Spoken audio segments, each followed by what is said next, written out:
Hello everyone, welcome back to the channel. I thought I'd give a quick update on my 2020 BMW S1000RR M Sport. So this is my new track bike for this year. I got it in June this year. I've done a couple of track days on it, alternating Brands Hatch and Donington. It's been an absolute revolution compared to the GSXR 1000 K4 I had before. Obviously it has more power, but it's mainly around the other things that I found really amazing about this bike. Start with the handling. It feels a lot lighter and easier to flick through the corners than the GSXR did. I think that's mainly down to its carbon fibre wheels, which help flick through those corners, which is just fantastic. Especially going like through,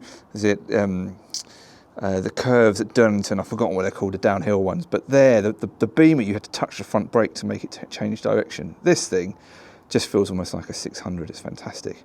One downside is the brakes. So the brakes are really good. They're BMW's own version.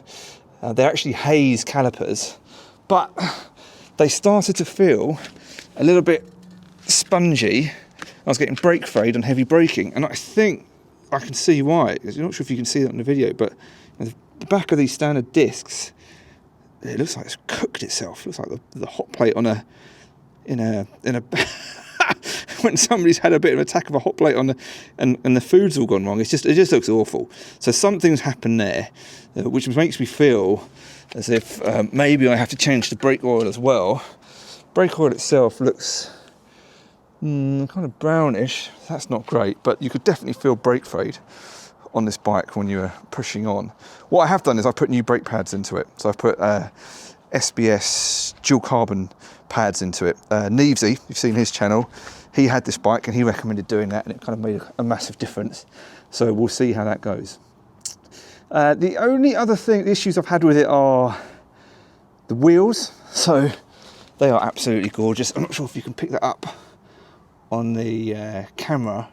Carbon fibre wheels, I mean, epic, but nightmare as well in terms of changing. I actually took it back to BMW to get them to change the rear wheels for me to save them from being damaged, and they did damage them, but BMW were really good about it, and they gave me a new rear wheel, which is fantastic. Now you can see the ominous OBD sensor is out. Why is this out, you ask? Well, I have had engine warning lights come up on this bike. I'm going to try and show you what I mean. Just plug this in. Turn the bike on first, just to wake it up. There we go. Lovely. Click in the OBD, just bear with me.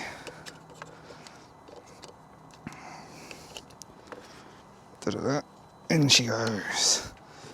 Okay. So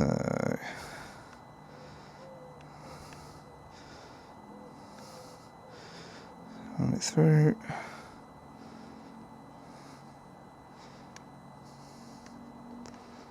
There we go. Read the codes and you'll be able to see. Codes found 5. Oh my god. I don't want to erase them because I'm going to get this looked at by HM Racing to find out what's going on. But if we read the codes, you can see sensor circuit and band. One sensor's gone. Or there's a fault with the exhaust pressure valve control, exhaust valve control solenoid circuit bank 1, heater control circuit bank 1, sensor bank 1. I think then they repeat themselves going on. Oh, there's a performance one. So what does that mean? I think with this bike here, this has a lovely Arrow full racing exhaust system with a DB killer, which actually does absolutely nothing because it still blows like 101.9 even with that in, but it's a full system.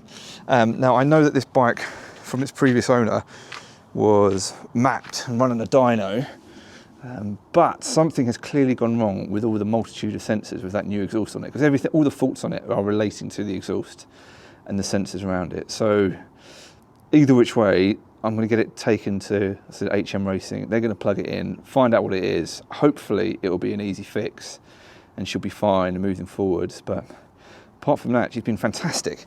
The other things as well, which I really like about this bike, Let's just show you. Is the dynamic traction control. I keep calling it Ducati traction control. It's not. It's dynamic. You can see it here is -2. Let me show you. Right, if we go down to sport menu, there it is. So you can see there. Let's see the little -2 section at the top there. You can actually change that here. This button up and down on the go. So as you're driving through the corners, you can see how much the system's intruding here, and if you feel like you're not getting enough drive out in the corners, you can dial it down a little bit. Like so, I've taken mine down to -2. You can always see your braking effect as well. So I really like the fact that you can adaptively change the traction, the amount of traction control, and hence the power going to the rear wheel on this bike, compared to other bikes I've had where you can't do that. So anyway, I hope you really enjoyed this video. Please keep subscribing, and I'll keep you updated on its progress. Thank you.